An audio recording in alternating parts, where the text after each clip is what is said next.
Hello, y'all, and welcome to the Bloodstream Podcast, a show serving the greater bleeding disorders community, brought to you by Believe Limited and Bloodstream Media, and our presenting sponsor, Takeda. Wow.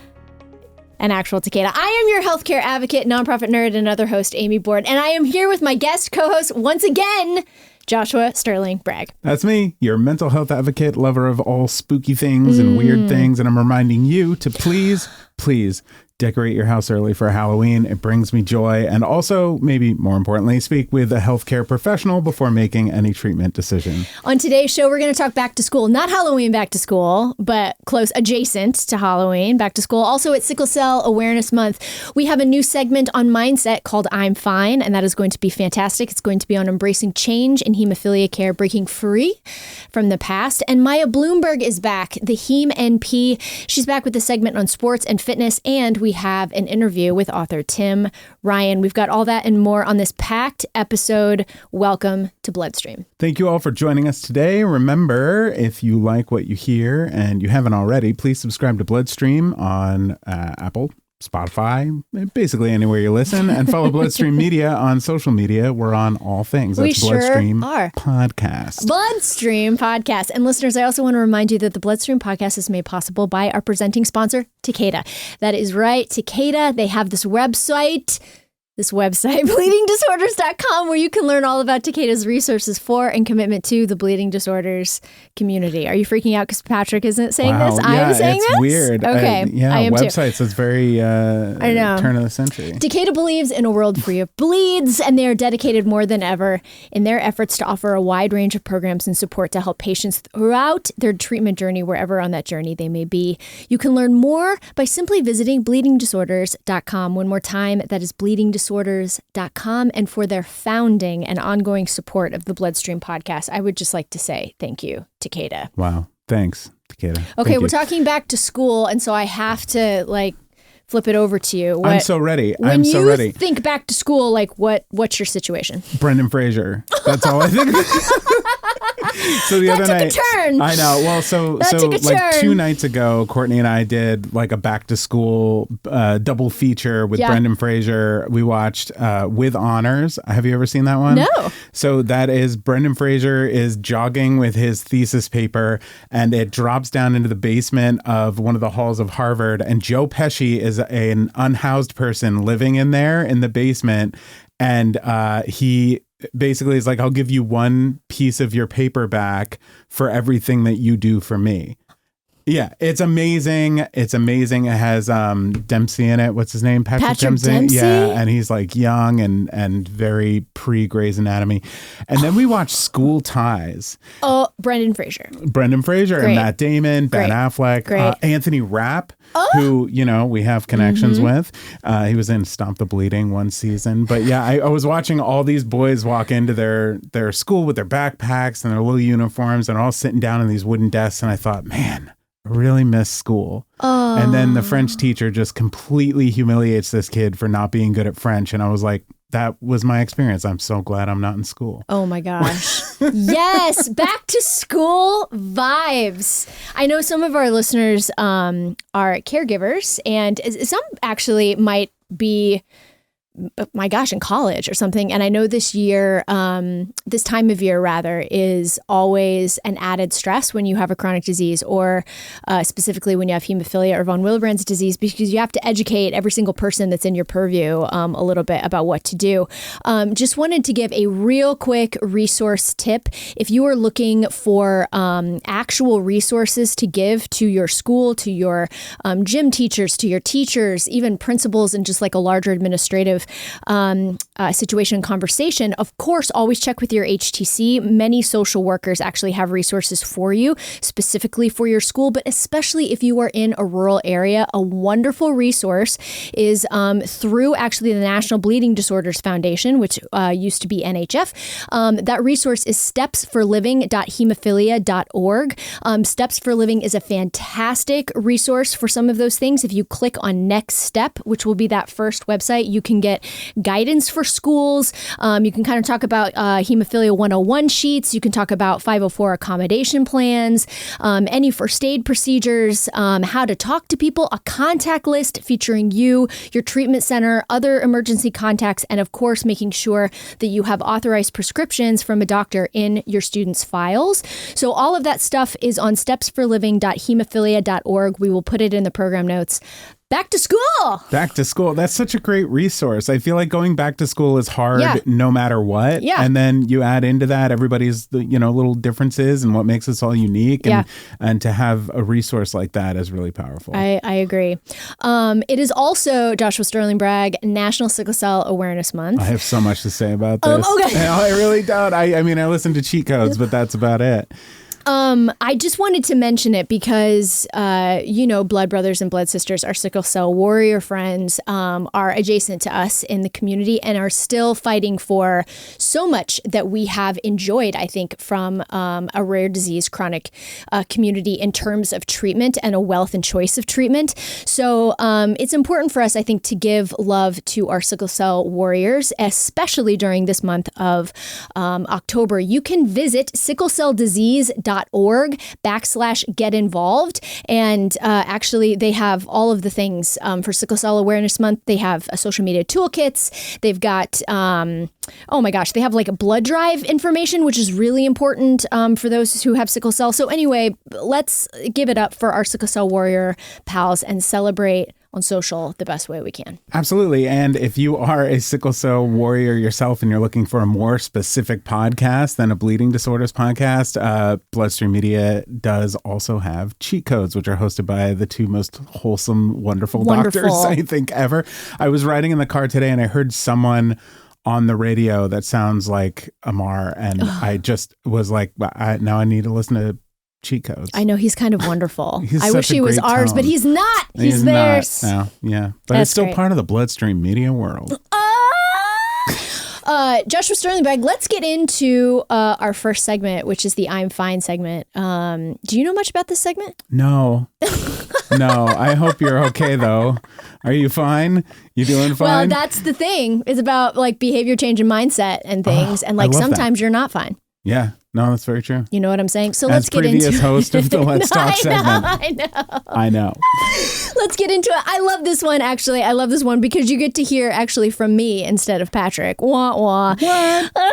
Anyway, I'm Fine aims to challenge entrenched ideas around chronic resiliency and satisfaction with suboptimal outcomes by inspiring people with hemophilia to seek education and truly consider the possibilities. Take a deep breath. Oh, it's so hard. Sanofi seeks to expand the idea of what's possible for the hemophilia community. Take a deeper look at the science behind hemophilia and an important connection between factor activity levels and potential activities at levelsmatter.com.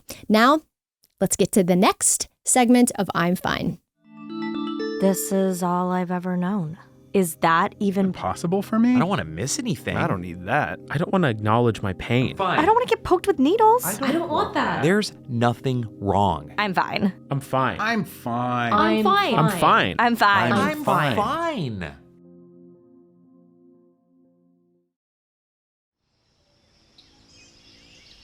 Imagine a quiet town where the echoes of tradition fill the air and the past is revered like a cherished heirloom.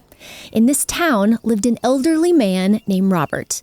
He was known for his unwavering dedication to the old ways, a relic from a time long gone. But Robert carried a hidden truth within him, a truth that had shaped his life and decisions in ways few could understand. You see, Robert had hemophilia, a condition that had woven its presence into the tapestry of his existence. Growing up in an era when hemophilia care was vastly different, Robert had learned to accept bleeds as an inevitable part of his life. Over the years, a new generation emerged, including Robert's granddaughter, Emily. She wondered if there was a path untaken, a journey towards a different understanding of hemophilia care. Grandpa, can I ask you something? Of course, Emily, what's on your mind? Well, I've been reading about advancements in hemophilia care. There are treatments that can help prevent bleeds, you know? Yes, I've heard about those treatments, but back in my day, things were different. We didn't have those options. I understand, Grandpa, but what if we could explore a different path together? Robert gazed at his granddaughter, his eyes revealing a mix of nostalgia and uncertainty. The thought of change was both inviting and daunting. In the days that followed, Emily and Robert embarked on a journey. They dove into the world of preventative treatments, learning about the possibilities they held. And gradually, Robert began to see that change wasn't about abandoning the past. It was about embracing a future while respecting his roots. Welcome to another edition of I'm Fine on the Bloodstream podcast. Inspired by Robert's journey, let's dive into the theme of embracing change in hemophilia care, breaking free from the past. Today, you get to spend time with me, Amy, the co-host of the Bloodstream podcast and a community advocate for over 20 years. We are diving deep into the topic that is crucial for individuals with hemophilia, their caregivers, and the entire hemophilia community. Join me as we explore the theme of embracing change in hemophilia care, breaking free from the past. Treating hemophilia on demand. Now, that is a practice that many older patients and those with mild to moderate hemophilia grew up with. It's the norm that they've come to accept. Just like the saying goes, this is all I've ever known. But today, we're challenging that notion. And let's unravel why some individuals are hesitant to switch gears and explore the possibilities that modern treatment options offer. There's a willingness to accept bleeds, almost as if it's just a part of life. Counting infusions over bleeds becomes a norm, with the belief that they've got everything under control. But let's take a moment to reflect. What if there is an alternative that reduces the frequency of bleeds, offering more freedom and peace of mind? Prophy is wasteful, they say. It's a perception that can stem from various sources: financial concerns, skepticism about its effectiveness, or even just a fear of the unknown. But what if we look at the bigger picture? What if we consider the long-term benefits of preventative care, not only for an individual with hemophilia, but also for their loved ones who share in the journey? Every person with hemophilia is deserving of the best care available. And when we recognize our own worth, it becomes easier to embrace change and to advocate for our needs. Hemophilia severity is determined by factor activity levels, a measurement of how much factor you have in your blood at time of diagnosis. The more factor you have in your body over time, the better your bleed protection is, which is why many people with hemophilia choose to treat prophylactically. Your doctor can perform measurements to evaluate the factor activity levels in your blood. Learn more about the importance of factor activity levels by talking to your doctor and visiting levelsmatter.com. Sanofi aims to raise the bar for patients living with hemophilia. Reimagine what's possible by visiting rareblood.disorders.com to hear more about Sanofi's dedication to the bleeding disorders community. As we wrap up today's segment, I want to leave you with this thought.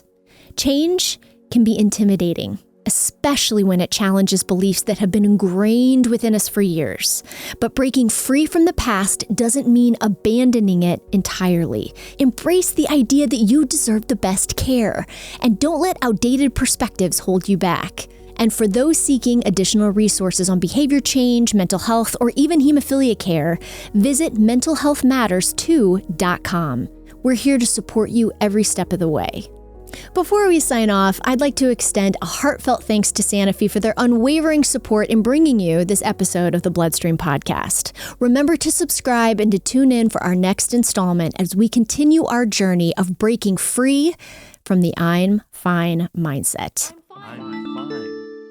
Sanofi aims to raise the bar for patients living with hemophilia. Reimagine what's possible by visiting rareblood.disorders.com to hear more about Sanofi's dedication to the bleeding disorder community. It was a good segment, Josh. Don't you think it was good? I did it. Yeah. It was me. That's wow. I couldn't even tell.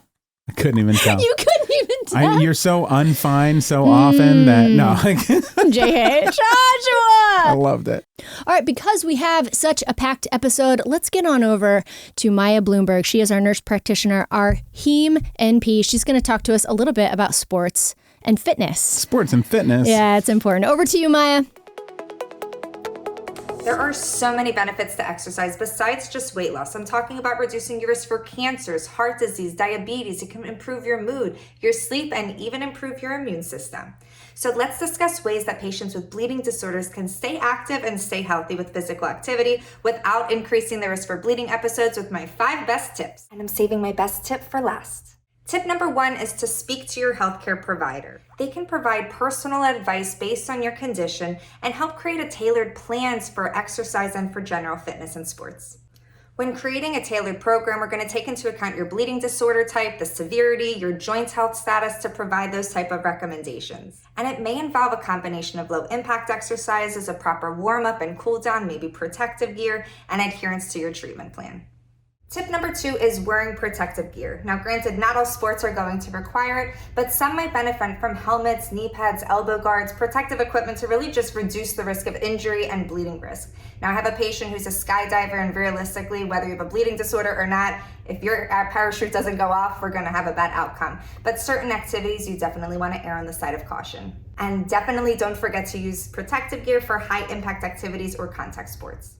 Tip number 3 is choosing low impact sports which put less strain on your joints. Now, say you have a big endurance, you've been exercising and working out for a while, you definitely can do your high impact exercises, but if you're just starting your exercise journey, definitely start on the low impact, such as with swimming or cycling, walking, all being great options.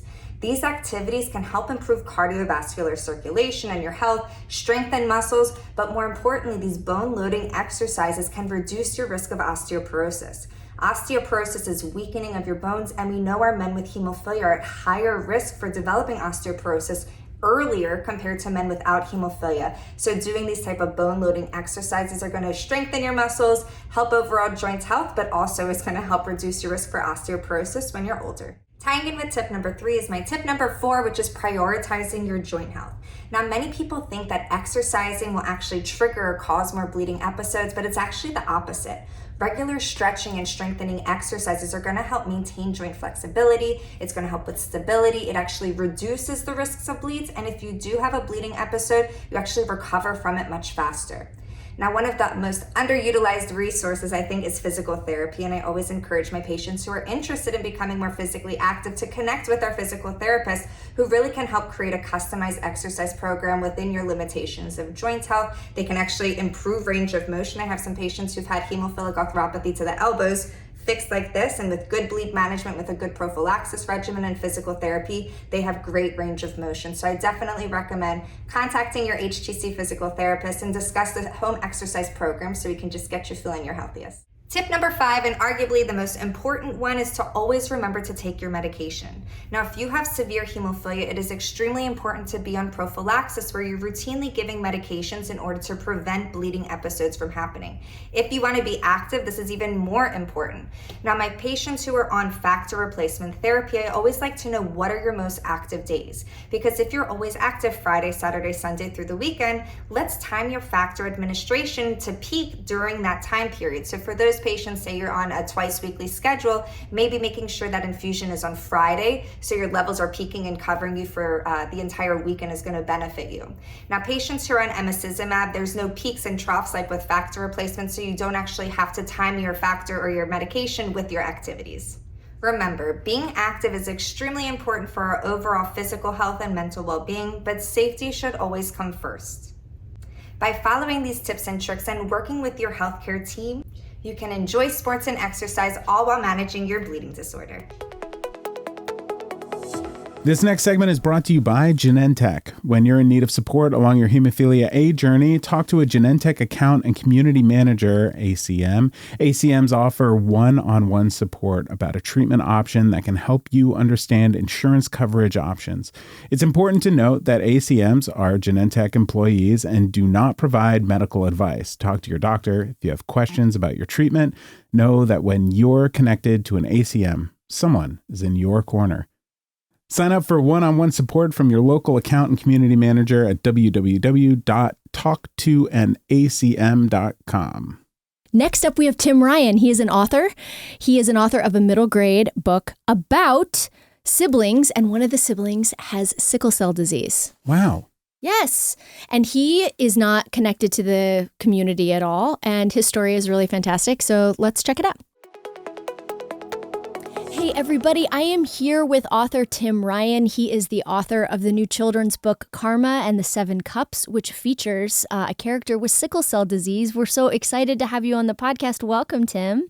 Thank you so much, Amy. It's a thrill to be here. So thank you for the invitation. Absolutely. I guess to begin, tell me a little bit about the evolution of this story. Where did the ideas come from? What was the evolution?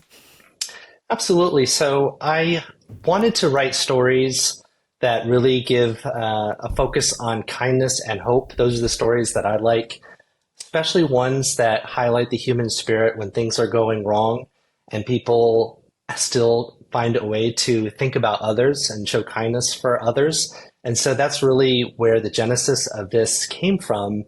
And so I started thinking about a story of a boy, a 12-year-old boy, and everything is being thrown at him. His name is Karma, so that's very intentional, right? And so he is trying to gain some control over his life. He's got bad things happening, but he's this really inspirational character, I think, that people will really cling to and identify with, that he's trying to find ways to help other people. And so one of those people is his older sister. She's adopted, but they have this really close, wonderful sibling relationship, and she has sickle cell disease. And so the story is about this young boy trying to help his sister with her sickle cell disease. And he goes on an adventure, and I can tell you more about that, but I'll just stop right there. You know, that's great. Do you have any personal connections to sickle cell disease? Why was that something that piqued your interest? So when I was in college, I took a class called Disability with a question mark at the end. And it was a great class. It was talking about how our society provides accommodations or not to those with physical challenges, and more importantly, about how people with physical challenges feel that they're perceived and want to be perceived. So that's why it had sort of a disability with a question mark, because they're not disabled. And most would not want to be thought of that way. And so at the end of the class, at the end of the semester, everybody had to give a presentation. And one person gave a presentation on sickle cell disease, and her sister had it. And she gave this really moving presentation, and it was set to music. I think it was Kate Bush's This Woman's Work. And it's just stayed with me over the last couple of decades. And so when I was thinking about this story, I just started doing some research on sickle cell disease. So I don't have anybody in my family who has it, but I did a ton of research on it. I ended up reaching out and talking to a board member of the Sickle Cell Disease Association of America. She actually read a couple early drafts to make sure it was authentic and accurate, put a lot of work into it, but I thought it was something that you don't hear a lot about, but it was such a moving presentation. And my classmate, when she was giving this presentation, the impact not just on the individual, but on the family. So my main character does not have sickle cell disease, but you see the family dealing with it, and obviously his sister dealing with it most, but how the whole family, it affects the entire family. And that was something actually that when the person that I had review it, she really appreciated that sickle cell disease doesn't just affect the person who has it, but obviously affects the family as well. What was it like in terms of process, fictionalizing, a rare and chronic disease like sickle cell? Yeah, great question. It was, again, a lot of research and thinking about the impact on the individual, the family, what they're going through. And then it was a good excuse to have the main character, Karma, goes on a bus trip by himself cross country to find a bone marrow donor for his sister. So the story starts out with just a normal family life and his sister going to the doctor and dealing with pain crises. And so you kind of go through, and then it gets a little bit progressively worse. She has a seizure and they go to the hospital, and the brother, the 12-year-old Karma, is feeling powerless. He wants to help and he doesn't know how. And so he starts this journey to figure out, he finds out maybe a bone marrow donation would help. And so he sets out on a journey to find his adopted sister's blood relatives, since he can't donate.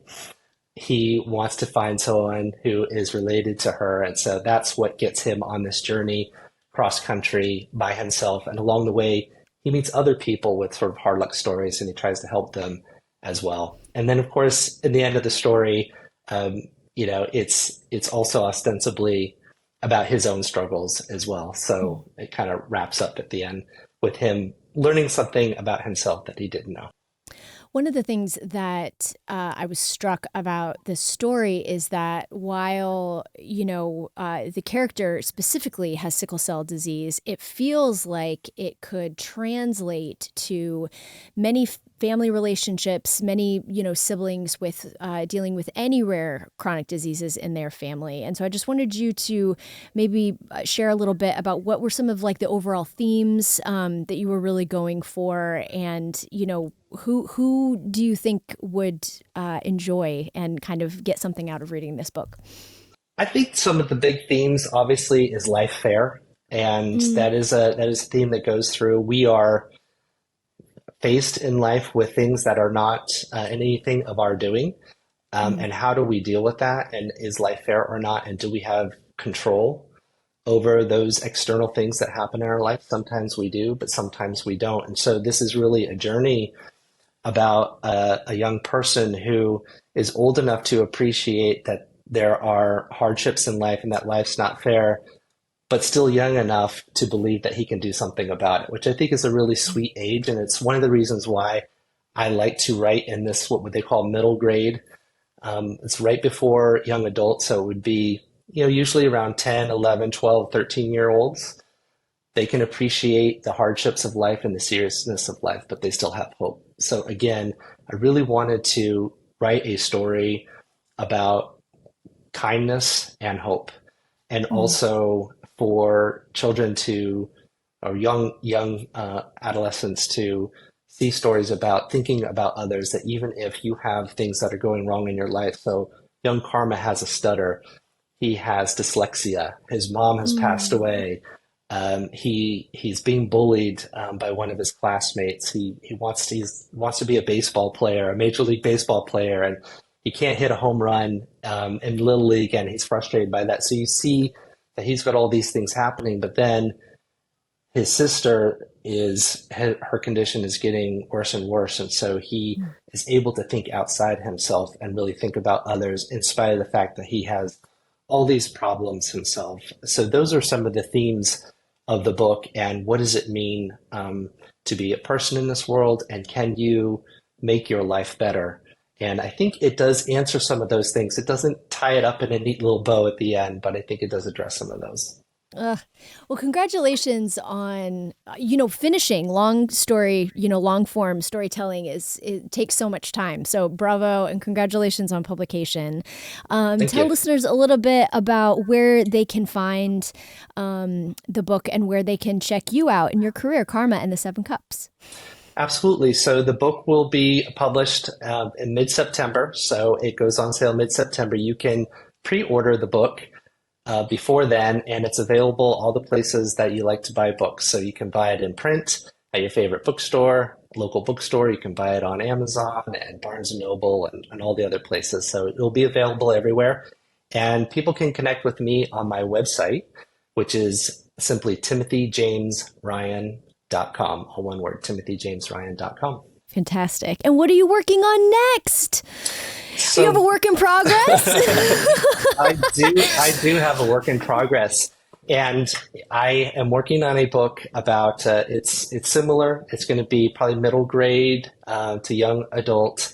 And it's about a group of 12 young people, and each one represents a sign of the zodiac. And it takes place in the future. And it has to do with massive climate change and social economic changes. And so they go out on an adventure as well. So that's fantastic. That sounds wonderful as well. Yay. Yeah. Oh, my gosh. Well, listeners, you've just been introduced to Tim Ryan. Phenomenal stuff. We're going to have all of those links in the program notes. And thank you so much. And on behalf of the sickle cell community, thank you for singling out that particular struggle and fictionalizing it in a really lovely way. Absolutely, Amy. And if I would just like to foot stomp that there that was something that I really wanted to put out there to raise awareness, because I don't think a lot of people are following sickle cell disease. It is, as you know, very serious illness. We need more research. We need more focus on that. It kind of flies under the radar a little bit. So I'm hoping that this will raise awareness a little bit. I love it. Yes, on behalf of all sickle cell warriors, thank you so much for that. Thank you, everybody. And thanks, Tim, for being here. Right. Thank you, Amy. Appreciate it. Thank you, Maya. Thank you, Tim. And especially Josh, my Joshua Sterling Bragg. Yeah. Yay. Thank you for your participation. You're very welcome. Your participation on today's show, which of course would not be possible without our presenting sponsor, Takeda. As always, thank you. Visit bleedingdisorders.com. Bloodstream is going to be back on September 22nd, which is going to be fantastic. Oh, I'm getting an interruption here from the producers. What? And yeah, if I'm hearing this correctly, you're going to have an elite athletes segment and a new I'm Fine segment on the next episode. How do you know what we're doing on the next It's an interruption from the higher ups. Oh, man. You know what's incredible is I never get those interruptions when we do this show. I just get Keith just like yelling at me like from the booth, but it's just silent yelling. It just is like he's so angry. Anyway, make sure to stick around and subscribe, all the things, because this is going to be great, Obvi. Yeah, loyal listeners, as always, mailbag@bloodstreammedia.com is the email to use to inquire about Bloodstream Media and Believe Limited casting opportunities. Yeah. Or you can find me or Amy or PJL on social media. Bloodstream Media is also on social media. Social media, isn't it great? Maybe, maybe not. Who can say? But it's here and it's not going anywhere. So we're on it. Social media. Try it sometime. I am your host, Amy Board. And I'm probably not coming back after that. I'm Joshua Sterling Bragg, your guest. Until next time, everybody, stay spooky, just like Joshua Sterling Bragg. Happy spooky season. Bye. Bye.